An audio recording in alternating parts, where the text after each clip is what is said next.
UP में पंचायत चुनाव की तैयारियां अब लगभग अंतिम दौर में है। चुनाव के मद्देनजर मतदाता अपने वोटरों को जोड़ने में जुट गए हैं। इसी बीच कुशीनगर से मतदाता सूची में फर्जीवाड़े का मामला भी सामने आया। कसिया तहसील क्षेत्र के सुमही बुजुर्ग गांव में बीएलओ द्वारा 14 साल से लेकर 17 के किशोरों को उनके वोटर आई कार्ड बना दिए गए। साथ ही उनके आधार कार्ड की फीडिंग भी फर्जी तरीके से करने की बात सामने आई। इस मामले को लेकर संज्ञान में लेकर दरअसल ज्वाइंट मजिस्ट्रेट ने मामले में शामिल बीएलओ को बर्खास्त कर दिया है। तो एक बूथ लेवल ऑफिसर की कारगुजारी आप देखिए। 18 साल प्रमाणिक उम्र मानी जाती है जहां मतदान किया जा सकता है, लेकिन उससे नीचे उम्र के युवक और युवतियों के भी वोटर कार्ड्स बना दिए गए। ये कुछ उन्हीं वोटर कार्ड्स की तस्वीरें जिनकी उम्र अभी 14 साल, 16 साल, 17 साल है, लेकिन उन्हें 18 साल का दिखाकर, 18 साल से ऊपर का दिखाकर फर्जी वोटर कार्ड बना दिए गए ताकि चुनावों में इन फर्जी वोटरों के जरिए किसी के नैया पार हो सके।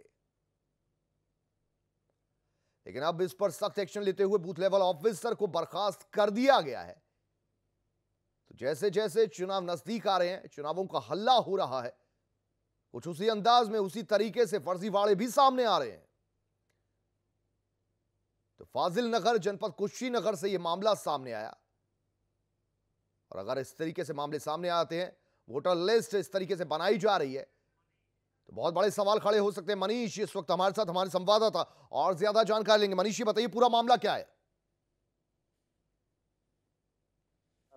कसिया तहसील के फाइल नगर ब्लॉक के सुमही बुजुर्ग का है, जहां पे अपनी ही पत्नी को लाभ दिलाने के लिए, चुनाव में लाभ दिलाने के लिए बीएलओ ने फर्जी वोटर लिस्ट तैयार की। जो मतदाता 18 वर्ष से कम के थे उनका भी नाम गांव में जोड़ दिया। जब इस फर्जी लिस्ट की मिलान की गई तो आधार नंबर जो दिए गए थे वो पूरी तरह से गलत थे, जिसका संज्ञान लेते हुए उप जिलाधिकारी कसिया ने दोनों जो बीएलओ थे इस गाँव के, दोनों बीएलओ को बर्खास्त कर दिया गया है और उन पर जांच कर कार्रवाई की जा रही है। तो अपने रिश्तेदारी में ही कोई चुनाव लड़ने के लिए राजी था, तैयार था, उसकी मदद के लिए इस तरीके से वोटर लिस्ट में हेराफेरी की गई। जी कुलदीप, मैं बता दूं कि ये जो बीएलओ था उसकी पत्नी पूर्व प्रधान रह चुकी है और इस बार भी प्रधानी के चुनाव के लिए एकदम तैयारी कर रखी है, जिसको जिताने के लिए पूरा प्रयास किया जा रहा था। और इस तरह से फर्जी वोटरों का नाम मतदाता सूची में जोड़ के मतदाता सूची बहुत बढ़ाई जा रही थी। जी कुलदीप, और उनकी बीवी की, जिनकी आप बात कर रहे हैं, उनकी भी कोई संलिप्तता समझ आ रही है क्या? उन पर भी एक्शन हो सकता है? जी, चूंकि इस पूरे मामले में कहीं परोक्ष रूप से उनका हाथ तो नहीं है, लेकिन उनके पतिदेव ही बीएलओ है, जिनके निर्देशन में ये मतदाता पुनरीक्षण का काम, मतदाताओं को जोड़ने का काम चल रहा था। तो वो जो कि गवर्नमेंट के एम्प्लॉय भी है, तो कहीं ना कहीं जिम्मेदारी उन पर ही बनती है, इसलिए उनको ही बर्खास्त करके उनके पर कार्रवाई 107-16 की कार्रवाई भी की जा रही है। तो इस तरीके से तो पूरे प्रदेश में, पूरे सूबे में, अलग अलग जिलों में, अलग अलग ग्राम पंचायतों में इस तरीके से नजर रखनी पड़ेगी। ये तो बहुत कुछ उल्टा सीधा भी हो सकता है और फिर सीधे तौर पर विपक्ष के हाथ बहुत से मुद्दे भी लग जाएंगे।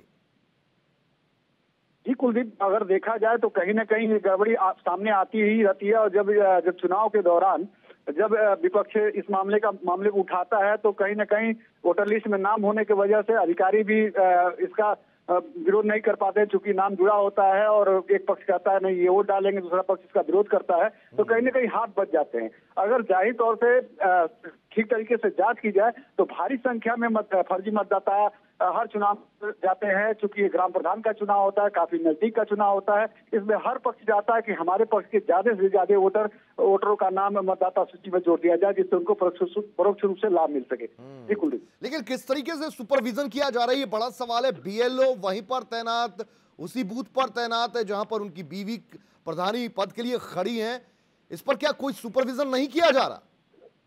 जी, ये कहीं ना कहीं टेक्निकल रूप से या प्रशासन की उदासीनता का मामला बनता है, क्योंकि वो उसी गांव के रोजगार सेवक हैं, उन्हीं को बीएलओ बनाया गया था कि ये मतदाता पुनरीक्षण का काम सही तरीके से कर सकेंगे, लेकिन उन्होंने अपने कार्यों में लापरवाही बरती और इस तरह से अपनी ही पत्नी को लाभ दिलाने के लिए इस तरह का कृत्य किया। बहुत शुक्रिया मनीष मिश्रा इस पूरी जानकारी के लिए आपका। मामला जो है कि सही है, जो है कि देखिए जो है कि उसमें कुछ सही वोटर हैं और जो है कि 300-350 जो है कि उसमें नाबालिग हैं, लेकिन उसमें शिकायत ये है कि 1 से और क्रम संख्या 1 से और 751 तक जो आधार कार्ड संख्या डाला गया वो टोटल मनगढ़ंत तरीके से जो है कि उसमें डाला गया है और एक भी सही नहीं है उसमें। इस विषय में मुझे शिकायत आए थे 3-4 दिन पहले और हम लोग ब्लॉक लेवल से और राजस्व विभाग से भी इसका हम लोगों ने जांच किया गया और जांच में ऐसा आया कि 16 व्यक्तियों का नाम फर्जी तरीके से अंकित किया गया।